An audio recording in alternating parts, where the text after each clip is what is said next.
For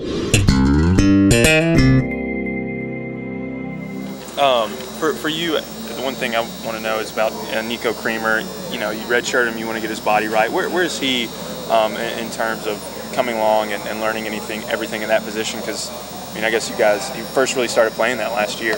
Yeah, he moved into the tight end position after really all the install had occurred during camp last year, so he missed a lot of that. So this is really the first time that he's taking it from day one and moving forward. And you see a lot of talent from Nico. Still work in progress as far as taking what we're doing in skill development things and practice and taking that to a group setting and being able to execute and understand every little bit of it. But you see a great promise as far as his future. He's got big upside. He's very athletic. He's willing to be physical. He's a strong young man, so I think he's got a bright future. I know you took Kelsey. He was a high school quarterback, made him a tight end. How tough is that, now that you've done it a couple times, to take a guy that played different positions and make them a tight end that's maybe not used to being a physical blocker and stuff? Sure. Well, you're seeing more of that these days. It's hard to find.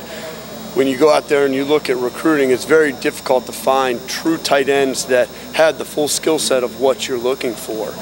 Guys that demonstrate on film that they line up next to a tackle and they block and things along those lines, and they're physical, but yet still have the athleticism to flex out and be a receiver, because that's really what we're asking our tight ends to do, is have that full skill set that a receiver has. So you don't see a ton of that anymore in high school football. So you're seeing more and more of these guys that are converting to tight end in some way, shape, or form, whether it be a quarterback that's really athletic, who's just the best player on his high school team and switches over to tight end in college, or a big receiver that shows the skill set to be able to play tight end and grow into the position and be physical. You're seeing more and more of that. So you're having to develop these guys from a lot of times at ground zero, where they haven't had a lot of familiarity with doing the full landscape of what you're asking them to do. Is that what made Ethan maybe special last year, is that if there aren't that many guys playing that true tight end position, he did have that background?